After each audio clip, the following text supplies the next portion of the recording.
kasih atas kehadiran Bapak Ibu semua sudah meluangkan waktu untuk mengikuti pertemuan kelompok pada hari ini. Nah, sebelum kita ke materi, Bapak Ibu masih ingat materi sesi yang sebelumnya ya, yaitu tentang penyebab stunting. Nah, di sini saya memiliki sebuah gambar. Bisa diperhatikan kira-kira ini gambar apa ya Bapak Ibu? Batang pohon. Ya, ini ada sebuah gambar batang pohon. Nah, nanti di sini saya juga memiliki sebuah kartu kata. Nanti saya minta tolong salah satu dari Bapak Ibu KPM untuk menempelkan kartu kata ini yang berisi penyebab langsung dan penyebab tidak langsung stunting pada batang dan ranting pohon. Penyebab langsung pada batang pohon dan penyebab tidak langsung pada ranting pohon.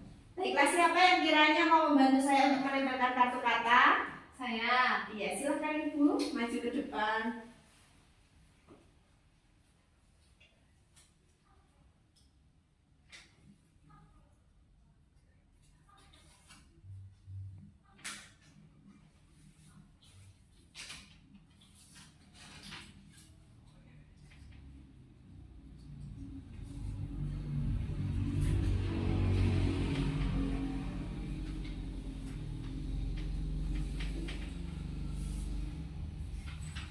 Baik, terima kasih beri tepuk tangan kepada Ibu Yesika. Nah, baiklah, di sini ada sebuah batang, kemudian ibaratnya ini kartu kata ini adalah sebuah hama. Kira-kira apabila sebuah batang kemudian dikerumuni oleh kondisi hama seperti ini, apa yang akan terjadi pada buahnya? Tidak akan berbuah. Tidak akan berbuah, atau walaupun berbuah, pasti buahnya tidak akan besar atau tidak bagus. Nah, jadi ibaratnya kalau kita refleksikan batang pohon ini seperti anak balita, kemudian dikerumuni oleh kondisi-kondisi seperti ini, kurang stimulasi rangsangan, kurang gizi, tidak imunisasi dan lain sebagainya, maka yang terjadi pada anak balita tersebut adalah stunting. Untuk yang selanjutnya, ketika anak stunting itu dipengaruhi oleh beberapa hal ya Bapak Ibu. Bisa dilihat di flipchart seperti ini. Jadi pengaruh stunting pada anak balita itu akan mengakibatkan yang pertama, pertumbuhan anak terhambat di mana tinggi dan berat badannya tidak sesuai atau di bawah angka rata-rata pertumbuhan anak seusianya. Kemudian yang kedua, daya tangkap anak kurang maksimal, prestasi anak di bidang akademik kurang baik, anak cenderung pendek dibandingkan teman seusianya, dan yang terakhir adalah anak mudah terserang penyakit. Nah, ada juga istilah yang terkenal pada dampak stunting, yakni 3G pada stunting. Ada 3G, yakni ada gagal tumbuh, gagal kembang, dan gangguan metabolisme. Gagal tumbuh, yakni di mana suatu kondisi pada anak yang ditandai oleh kenaikan berat badan yang tidak sesuai, berat badan yang tidak naik, atau bahkan turun dibandingkan pengukuran sebelumnya berdasarkan grafik pertumbuhan. Yang kedua, yakni gagal kembang, kondisi di mana anak mengalami keterlambatan atau tertahannya pertumbuhan fisik tubuhnya sehingga perkembangannya seringkali dinilai tidak normal. Umumnya kegagalan pada tumbuh kembang anak disebabkan oleh kebutuhan nutrisi dan stimulasi yang kurang memadai. Dan G yang ketiga adalah gangguan metabolisme, di mana kelainan medis yang memengaruhi produksi sel tubuh anak. Umumnya kelainan genetik mengakibatkan gangguan pada metabolisme sehingga sel pertumbuhan dan perkembangan yang berperan dalam metabolisme sel hilang atau rusak. Selain itu dapat juga yang diakibatkan oleh makanan, racun, infeksi, dan lain-lain. Nah, setelah kita mengetahui dampak dari stunting, maka apa yang kita lakukan jika ada di keluarga atau lingkungan sekitar kita terkena stunting? Nah, sebelum kita menjawab pertanyaan itu, hal ini akan kita jawab melalui diskusi kelompok. Saya akan membagi menjadi dua kelompok, yakni kelompok di sebelah kanan dan kelompok di sebelah kiri. Di mana kelompok sebelah kanan adalah cara mencegah, yakni berarti kalau mencegah itu sebelum terjadinya stunting. Kemudian yang sebelah kiri adalah penanganan stunting. Nah, nanti ketika sudah selesai berdiskusi, akan salah satu perwakilan kelompok akan membacakan hasil diskusinya. Saya berikan waktu 5 menit untuk saling berdiskusi.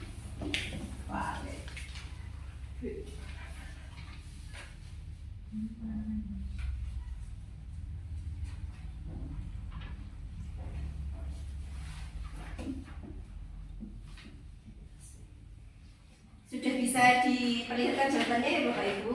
Ya. Baik. Kita mulai dari kelompok pencegahan stunting dulu. Dari sebelah kiri saya silakan perwakilan salah satu membacakan hasilnya. Ya, memberikan makanan bergizi seimbang pada masa kehamilan hingga anak berusia 2 tahun. Mengakses layanan kesehatan, menjaga kebersihan diri dan lingkungan. Ya, baik, sangat baik sekali jawaban dari Ibu Erna. Boleh berikan tepuk tangan. Sekarang kita dengarkan jawaban dari kelompok sebelah kanan, dari kelompok penanganan stunting. Silakan salah satu perwakilan. Penanganan stunting. 1. Tidak mengolok-olok anak yang stunting. 2. Memastikan keluarga mengakses layanan kesehatan. Baik, jawaban yang sangat bagus sekali dari kelompok sebelah kanan. Beri tepuk tangan.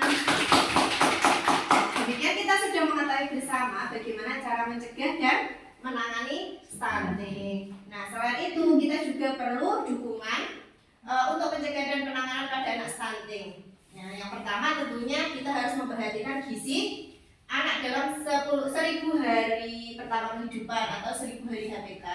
Kemudian kita juga harus mencuci tangan pakai sabun dengan air bersih yang mengalir sesuai dengan protokol kesehatan.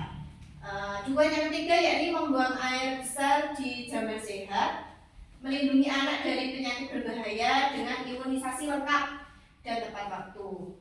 Pemberian stimulasi pada janin dan bayi baru lahir sampai usia 6 tahun dan mengakses layanan masyarakat dan informasi yang tepat.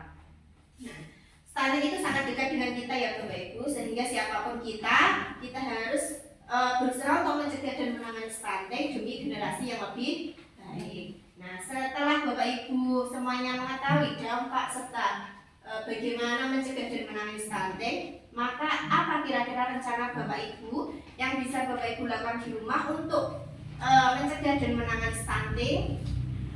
Tentunya kalau sudah direncanakan harus dilaksanakan di rumah. Maka dari itu saya beri waktu sekitar 5 menit untuk menuliskan rencana Bapak Ibu untuk mencegah dan menangani anak yang stunting, kemudian melipat dan nanti sampai di rumah baru dilaksanakan. Silakan.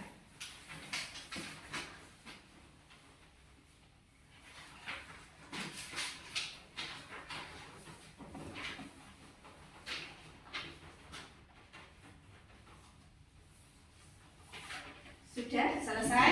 Sudah. Silakan dilipat kemudian disimpan. Jangan lupa sampai rumah harus dilaksanakan. Saya juga tidak bosan-bosan untuk mengingatkan. Nah, karena Bapak Ibu KPM penerima bansos, maka bansos yang diterima harus dimanfaatkan dengan bijak, terutama untuk pemenuhan gizi dan kebutuhan kesehatan. Nah, jika terdapat anak stunting di dalam keluarga maupun di lingkungan masyarakat Bapak Ibu bisa melaksanakan beberapa hal, yakni yang pertama, menginformasikan kepada SDM Desa, petugas layanan kesehatan ataupun kader lain yang berperan di desa masing-masing. Yang kedua, memberikan gizi dan nutrisi yang baik. Yang ketiga, memberikan stimulasi pada anak. Dan yang terakhir adalah tidak memberikan pelabelan atau mengolok-olok anak stunting. Saya kira materi pada sesi ini cukup. Mungkin ada yang ditanyakan? Tidak. Apabila tidak ada yang ditanyakan, maka kita akhiri sesi penanganan dan pencegahan stunting pada pertemuan kali ini. Semoga kita selalu diberikan kesehatan dan keselamatan sehingga kita bisa bertemu kembali pada pertemuan yang selanjutnya. Sekian dari saya. Apabila ada kata-kata yang kurang berkenan, saya mohon maaf. Akhirnya, wassalamualaikum warahmatullahi wabarakatuh. Waalaikumsalam warahmatullahi wabarakatuh.